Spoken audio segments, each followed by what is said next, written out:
আজ মকর সংক্রান্তি। তো আজকের দিনে সবার বাড়িতেই কিছু না কিছু পিঠেপুলির আয়োজন নিশ্চয়ই হয়। তো এটা নতুন করে বলার সত্যিই কিছু নেই, তবুও সবার বাড়িতেই আর কিছু না হোক, অন্তত সাজ পিঠের আয়োজনটা সবার বাড়িতেই কিছু না কিছুভাবে ছোটোখাটোভাবে হলেও সবাই আজকে সাজ পিঠেটা করে। তো আমার শ্বশুরবাড়িতে আজকের দিনে পিঠে করার নিয়মটা নেই। তো পরের দিন ঠিকই আছে। তো আমি ভাবলাম যে পিঠে না হোক, কিন্তু নিত্য নতুন বা নতুন কোনো আইটেম তো করা যাক।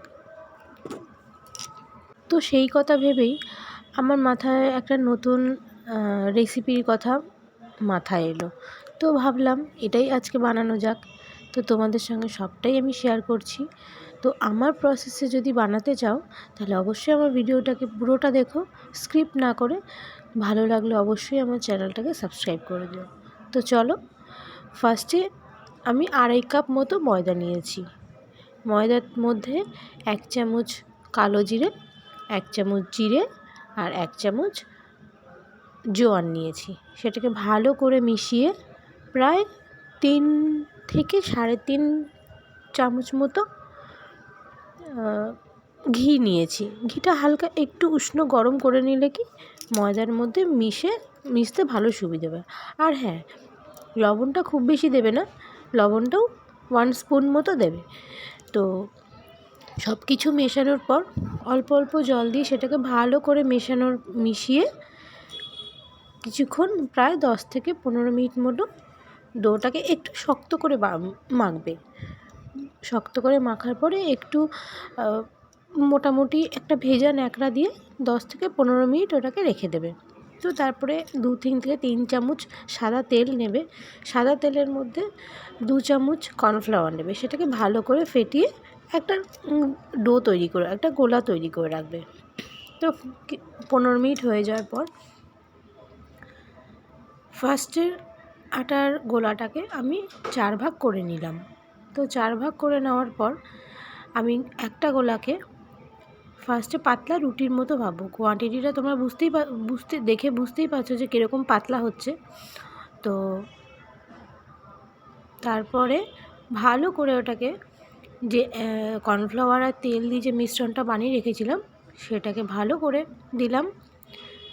দিয়ে একদম লেচির একদম ধারটাতে 1 ফোঁটা জল দিয়ে টানবে। কারণ জল যদি তোমরা না দাও তাহলে ওটা তেলের মধ্যে দিলে খুলে যেতে পারে। তো সেই হিসেবে তেল আর কর্নফ্লাওয়ারের মিশ্রণ যেটা দিয়েছিলাম সেটা দেওয়ার পর ভালো করে ওটাকে মেশানোর পর তার উপরে শুকনো ময়দা ছড়িয়ে দেবে। তোমার প্রসেসিংটা নিশ্চয়ই দেখতেই পাচ্ছ। এরপরে শুকনো ময়দাটা আমরা ছড়িয়ে দেবো। ছড়িয়ে দেওয়ার পর এরকম করে ভাঁজ করে নিলাম। ভাঁজ করে এটাকে ভালো করে একটু বেলে নেব। বেলে নিয়ে ছোটো ছোটো টুকরো টুকরো করে কেটে নেব। করে খুব উষ্ণ তেলটাকে খুব বেশি গরম করবও না, আবার খুব ঠান্ডাও থাকবে না, মোটামুটি একটা গরম করে এগুলোকে আস্তে আস্তে ছেড়ে দেবো। আর খুব লো ফ্লেমে এটাকে ভাজবে, তবে এটা ক্রিস্পি আসবে, না হলে আসবে না। তো কড়াইতে তেল দিয়ে দিলাম, একটু গরম হতে টাইম নেওয়া। দেখো একটা ছোট্ট আটা দলা তোমরা দিয়ে দেখবে, যখন দেখবে যে ওটাকে বেরিয়ে আসছে তেলের বাইরের দিকে, তো তখন ওটা এই নিমকিগুলো তোমরা ছেড়ে দেবে। হালকা করে লাল লাল করে ভাজবে, একটু টাইম নিয়ে, একদমই লো ফ্লেমে দিয়ে রাখবে যাতে ভেতরটা ভালো করে ক্রিস্পি হয়ে যায়। তো দেখতেই পাচ্ছ হালকা লালচে বাদামি কালারে চলে এসছে। তো আস্তে আস্তে এটাকে ভালো করে ভেজে, খুব বেশি লাল করবে না, তোমাদের যদি লাল পছন্দ হয় তাহলে করতেই পারো, কিন্তু খুব বেশি লাল করার দরকার নেই। মোটামুটি একটা বাদামি কালার চলে আসলে এটা এরকমই হয়ে যায়। তোমরা দেখতেই পাচ্ছ কতটা ক্রিস্পি এসছে। তো নেক্সট ভিডিও দেখার জন্য অবশ্যই আমার চ্যানেলটাকে সাবস্ক্রাইব করে দিও। আর ভালো লাগলে অবশ্যই লাইক কমেন্ট শেয়ার করে দিও। আর তোমরা যদি কেউ বানিয়ে থাকো কেমন লাগলো অবশ্যই জানিও। তো আজকের জন্য টাটা, বাই।